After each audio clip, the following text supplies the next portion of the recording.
Breaking news పశ్చిమ గోదావరి జిల్లా ఆచంట మండలంలో ఘోరం జరిగింది. రావిలంక గోదావరిలో ఈతకు వెళ్లిన ముగ్గురు యువకులు గల్లంతైన విషాదకర ఘటన చోటు చేసుకుంది. రాత్రి నుంచి ఆ యువకుల కోసం పోలీసులు గాలిస్తూనే ఉన్నారు. యువకులను సూర్యతేజ, ప్రవీణ్ కుమార్ గా గుర్తించారు. ఈత సరదాతో వచ్చి ప్రాణాలు కోల్పోయారు. ఆ యువకులు శోక సముద్రంలో కుటుంబ సభ్యులు మునిగిపోయారు. ఇప్పుడు ఆ కుటుంబ సభ్యులు ఆ గోదావరి ఒడ్డుకు చేరుకుని రోధిస్తున్న దృశ్యాలు మీరు ఆర్టీవీ స్క్రీన్ పైన చూస్తున్నారు. ఈత సరదా ముగ్గురు యువకులను పొట్టన పెట్టుకుంది.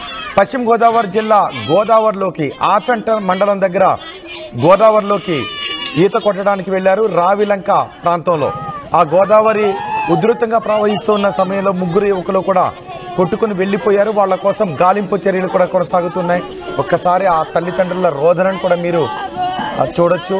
వాళ్ళని ఎవరు ఓదార్చలేకపోతున్నారు. ముగ్గురు యువకులు ఈత కోసం ఈత సరదాతో గోదావరిలోకి వెళ్లి గల్లంతైన విషాదకర ఘటన చోటు చేసుకుంది. ఒకసారి ఆ తల్లిదండ్రుల మాటలు విందాం.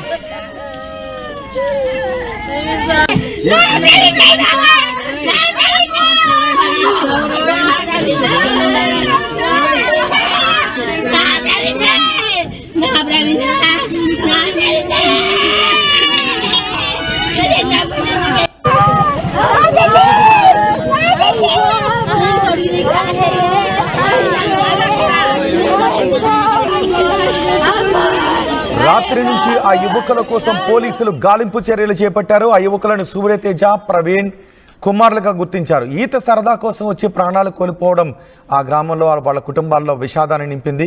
గాలింపు చర్యలకు సంబంధించిన పూర్తి సమాచారం మా ప్రతినిధి మనోజ్ అందిస్తారు. మనోజ్, ముగ్గురు యువకుల ప్రాణాలని బలిగొంది.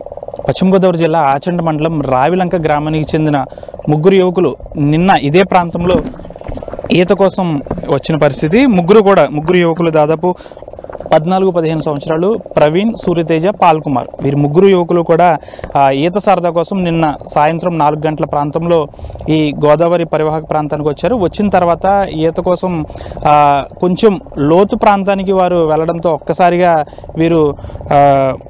ఒక్కసారిగా లోతులో ఉండిపోవడంతో వీరందరూ కూడా మునిగిపోయారు.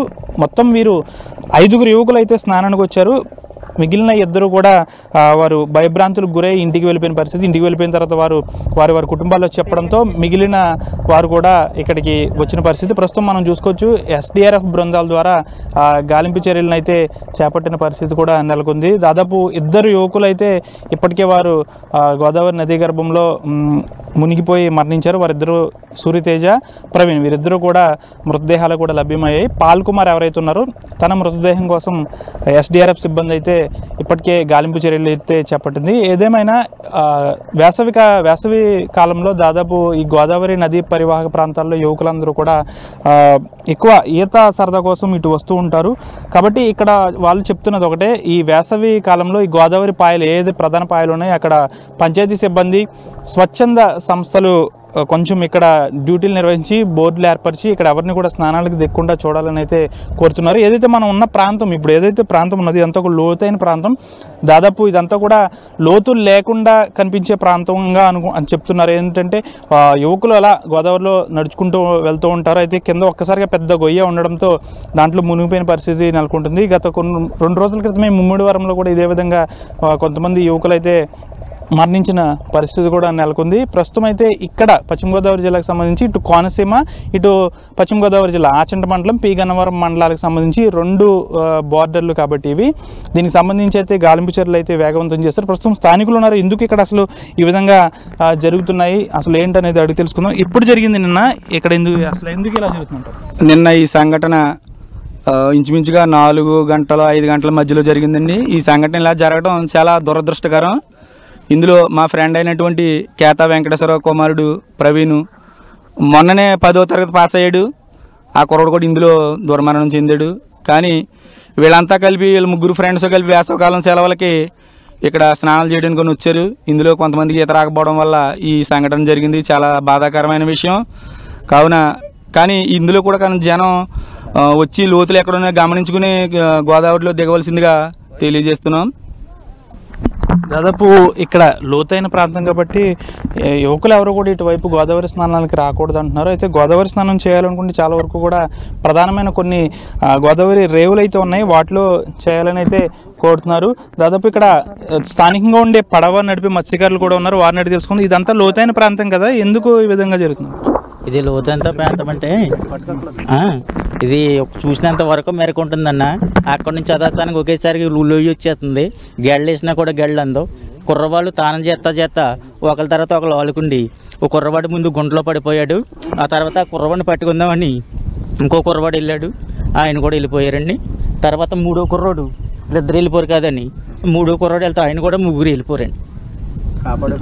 దాదాపు ఏదైతే మనం చూసుకోవచ్చు, ప్రధానంగా మొత్తం 5 యువకులు అయితే గోదావరి స్నానానికి వచ్చారు. 3 యువకులు కొట్టుపోవడంతో మిగిలిన 2 కూడా వారి ఇళ్లకు వెళ్ళి విషయాన్ని చెప్పారు. ఏదేమైనప్పటికీ కూడా యువకులు ఈ విధంగా కావడం చాలా దురదృష్టకరం. దేశానికి చాలా సేవ చేయాల్సిన ఇటువంటి యువకులు ఈ విధంగా ఈత సరదా కోసం వచ్చి ఈ విధంగా ప్రాణాలు కోల్పోవడం కూడా దురదృష్టకరం అంటూ బీజేపీ మాజీ ఎమ్మెల్యే అయ్యే వేమస్తో పాటు స్థానికులు కూడా కోరుతున్న పరిస్థితి. వేసవి సెలవుల్లో సాధారణంగా ఈ ప్రాంతాలు అంటే కోనసీమ ప్రాంతాల్లో దాదాపు ఇటువంటి ప్రాంతాల్లో యువకులకి స్నానం చేయాలని ఒక ఆశతో పుడుతుంది. అంతేకాకుండా చాలా దూర ప్రాంతాల నుండి వేసవి సెలవుల్లో చాలామంది చుట్టాలు ఇది వస్తూ ఉంటారు ఇటువైపున. కాబట్టి వారందరూ కూడా కాస్త ఉల్లాసంగా ఈ ప్రకృతి చూసి స్నానాలు చేయాలనిపించే ఒక కోరిక పుడుతుంది. ఈ నేపథ్యంలో ఈ విధంగా నిన్న కూడా ఇదే విధంగా జరిగింది.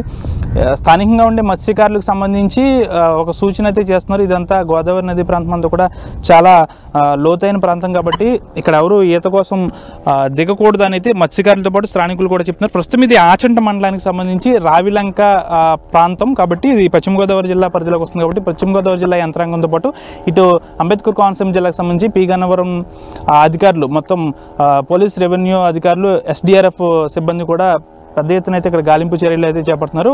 పాల్కుమార్ ఎవరైతే ఉన్నారో తన మృతదేహం కోసం అయితే గాలింపు చర్యలు చేపట్టారు. ఏదేమైనప్పటికీ కూడా ఈ ప్రాంతంలో ఇటువంటి సంఘటన జరగడం చాలా దురదృష్టం అంటూ కూడా లంకవాసులు అయితే ఆరోపిస్తున్న పరిస్థితి. వీరందరూ కూడా వ్యవసాయ కూలీలు, వీళ్ళ తల్లిదండ్రులందరూ కూడా పాల్కుమార్కి సంబంధించి గతంలోనే వారి తండ్రి కూడా మరణించినట్లయితే మనకు సమాచారం ఉంటుంది. ప్రస్తుతం ఇదే విషయంపై చాలా దిగ్భ్రాంతి అయితే ఇక్కడ స్థానికులతో పాటు సిబ్బంది కూడా దిగ్భ్రాంతి వ్యక్తం చేస్తున్న పరిస్థితి. భవిష్యత్తులో ఇటువంటి జరగకుండా కాస్త అధికారులు అయితే ఇక్కడ పర్యవేక్షణ చేపట్టాలని, ముఖ్యంగా వేసవులు పర్యవేక్షణ చేపట్టాలనేది ఇక్కడ స్థానికులు అయితే కోరుతున్న పరిస్థితి. వీడి చంద్రశేఖర్ మన ఆర్టీవీ పశ్చిమ గోదావరి జిల్లా ఆచంట మండలం రావిలంక గ్రామం నుంచి.